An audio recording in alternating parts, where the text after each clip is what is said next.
Fala galera, tá começando agora o nosso 6º episódio aqui no canal RDM, e se você não se inscreveu no nosso canal, se inscreve agora. É lá no YouTube, canal RDM, e já aciona o sininho que fica logo ao lado, e também segue a gente no Instagram, @siteRDMonline_, e no nosso TikTok, que a gente tá viralizando por lá alguns vídeos, que é o site RDM Online. Claro que você pode acompanhar os outros episódios que já foram publicados. A gente já falou com padre, a gente já falou com político, a gente já falou com quem mais? Outras pessoas também. Mas foi muito legal e você pode acompanhar todos os outros episódios aqui no nosso canal no YouTube e não perder nada. E a gente, claro, quer agradecer você por estar aqui acompanhando mais um episódio. E dessa vez, nosso convidado é fera na luta greco-romana, cuiabano, com apenas 23 anos, acabou de contar um monte de coisa aqui, e o cara é fera, já representou o Brasil nos Jogos Olímpicos da Juventude, conquistou medalhas importantes nos Jogos Pan-Americanos e Campeonatos Mundiais. Estamos falando do Igor Queiroz. Muito obrigado por ter aceito o nosso convite de participar do nosso 6º episódio do nosso podcast. Ô meu irmãozão, eu que te agradeço pelo convite. Eu creio que esses convites, né, para poder estar mais dentro da mídia social agrega muito para o esporte, para o crescimento de todas as modalidades aqui do nosso estado.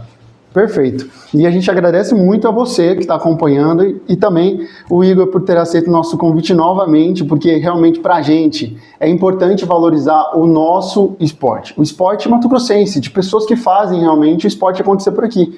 Isso é fundamental. Mas a gente também precisa comentar sobre outras coisas que a gente acha importante. Por exemplo, a seleção brasileira, Igor, trocou recentemente o técnico, e não é um técnico brasileiro. Isso a gente até nem chega a discutir, porque a gente sabe que, independente de nacionalidade, o importante é a competência.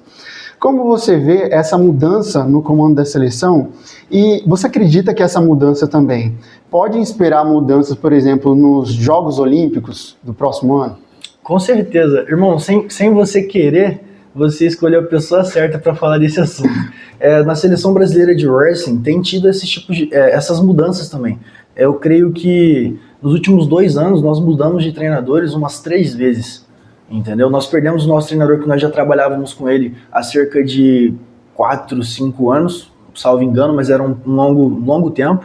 Logo quando teve essa primeira mudança, nós sentimos muito, porque mudou tudo, mudou metodologia, forma de tratar, horário de treinar, então acaba que mudou toda a rotina dos atletas, né? E para se acostumar com essa rotina, para chegar no objetivo final, que é o resultado, leva tempo. Então, com certeza, interfere em toda uma preparação.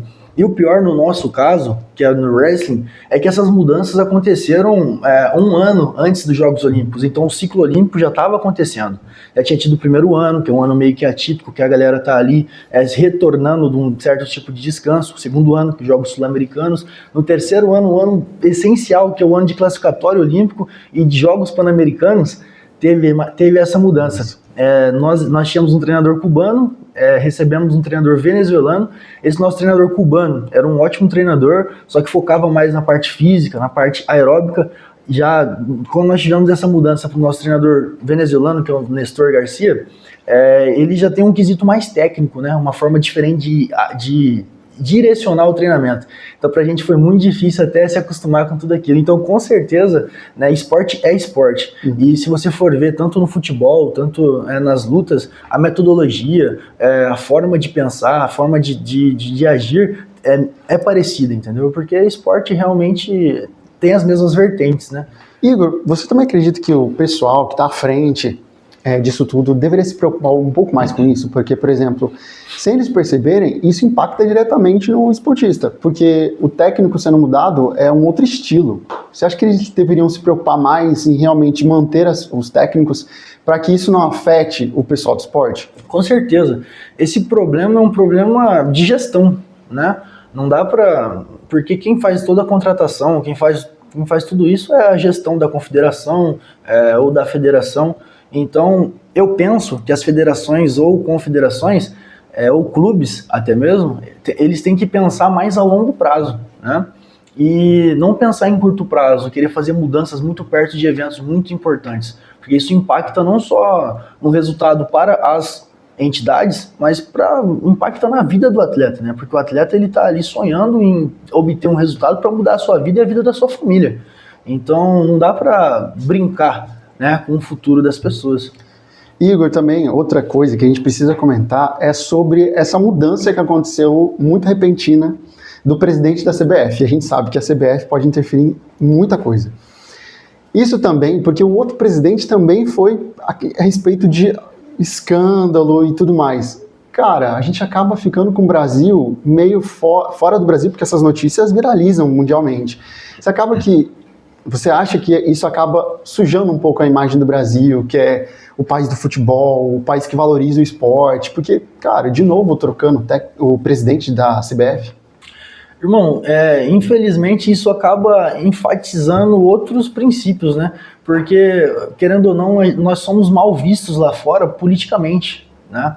E a gestão de uma confederação, a gestão de uma federação é formada politicamente também. Se você for ver, tem eleições para poder dizer quem vai estar lá ou não. Então, o nosso problema, ele infelizmente se inicia quando a gente coloca, né, escolhe nossos deputados, nossos governadores, nosso presidente. E o Brasil precisa de mudança, né? Num contexto geral. E logicamente que no esporte, né? Que o esporte tem esse poder, né? De salvar toda uma nação no sentido de que, por exemplo, Ayrton Senna na época, nós estávamos passando. Nós não, né? Meus pais. O Brasil na época. O Brasil na época estava passando por muita dificuldade. Não tinha com o que ou o porquê de sorrir. Mas quando o cara ia lá e ele ia correr, todo mundo tava na rua, todo mundo tava sorrindo, todo mundo tava feliz, era festa. Então esse é o poder do esporte. O Pelé também, né? Tinha esse poder, exatamente. Com certeza, entre outros, né? Sim, vários outros. Só que você acha que, tipo, o presidente da CBF deveria se inspirar mais em Ayrton Senna e Pelé e fazer a diferença ao invés de tirar dinheiro da CBF? Você acha que eles realmente deveriam se inspirar em serem bons presidentes para deixar um legado, por exemplo? Com certeza. Eu acho que os presidentes ou as pessoas que querem assumir um cargo público, tanto no esporte quanto politicamente, eles têm que querer fazer história, entendeu? Você tem que querer fazer história, você tem que querer realmente fazer a mudança, né? Para você poder fazer um bom trabalho. Agora, se você quiser entrar nesses lugares pensando só no próprio bolso ou nas pessoas ao redor de você para poder enriquecer, você vai ser só mais um.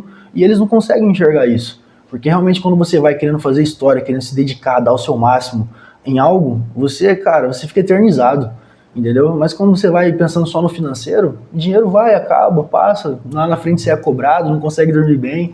Então esse é o meu pensamento. Sim, e agora falando de outra questão que também ganhou muito os sites nos últimos meses, foi a questão do Neymar, que voltou para o Santos. Assim, eu também eu entendo pouco sobre futebol, e eu acredito que você entende mais sobre luta do que sobre futebol, porque eu também, realmente não é minha praia. Mas uma questão que eu queria abordar sobre isso. O Neymar já tem mais de 30 anos. E no esporte, no geral, a gente fala que a pessoa tem data de validade. E ele voltou para o Santos. Na sua concepção, no que você acredita, você acha que voltou para encerrar a carreira, por exemplo? Cara, isso vai depender muito do aspecto físico dele, né? O quanto ele vai aguentar ainda por conta das lesões. Essa é a minha visão quanto a isso. Mas eu penso que ele voltar para o Santos foi uma boa jogada de marketing, assim, para poder ele enfatizar o quão grande ele é, ou o quão grande ele ainda pode ser, e realmente se tornar mais ídolo ainda, né? Porque eu acho que tem uma reflexão muito boa pra galera, você voltar pra sua casa, jogar por onde você iniciou. Isso é algo, assim, bem bacana, assim.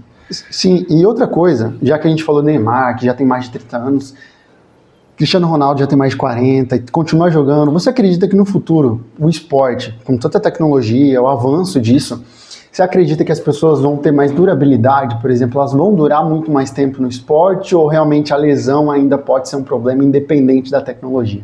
Cara, eu creio que com o avanço da tecnologia isso pode acontecer sim, mas quando se trata de alto rendimento, a gente perde todo aquele aspecto de saúde, né? Muitas pessoas olham um atleta de alto rendimento e vê, não, o cara é totalmente saudável. Tudo bem, mas o esporte de alto rendimento é você chegar com o seu corpo ao máximo todos os dias. todos os dias você eleva o máximo do seu corpo, né? Tudo que você pode entregar, você entrega, se você quiser ser referência. Então, acho que esses aspectos de lesões sempre vai existir, entendeu? Mas eu creio sim que com o avanço da tecnologia, com melhores suplementos, pode melhorar. Entendeu? Pode interferir, com certeza. E saiu aqui, mas é tranquilo, isso sempre acontece. Depois ele vai voltar e ele vai resolver. O nosso superintendente Rafa sempre resolve tudo aqui, daqui a pouco vai colocar pra gente. Mas outra coisa que a gente também precisa comentar é sobre, na sua visão, como o Brasil está se preparando para as próximas competições internacionais. Porque a gente sabe que um dos maiores esportistas que nós temos na atualidade é o Neymar. Mas você acredita que existem muitos outros esportes que também merecem ser valorizados e que os atletas desses esportes estão muito bem, só que não têm o reconhecimento do futebol como o Neymar tem, mas deveria se valorizar mais esses outros esportes, porque tem gente muito boa que infelizmente não tem muito patrocínio? Com certeza, eu sou suspeito para falar disso, né? Eu sou atleta, mas com certeza nós temos, cara, eu fico analisando assim o Brasil e analisando meus amigos assim que são atletas. Graças a Deus eu fiz um network muito bom com todos os eventos que eu participei e tenho os melhores como meus amigos hoje em dia.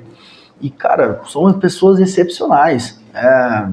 Desde a canoagem, sei lá, com o Lucas Vertai, que é um grande amigo, até sei lá, o Vanderlei, que é do boxe Holyfield, que, pô, nós conseguimos sempre representar bem o nosso país em diversas áreas, e não só no futebol. E detalhe, hoje em dia, sempre se falava, né, de Cuba, Cazaquistão, no quesito boxe, mas hoje em dia eu consigo ver lá fora, eu passei uma temporada agora na Rússia, e passei pelo Cazaquistão, fui no Quirguistão e finalizei em Dubai, fazendo um treinamento.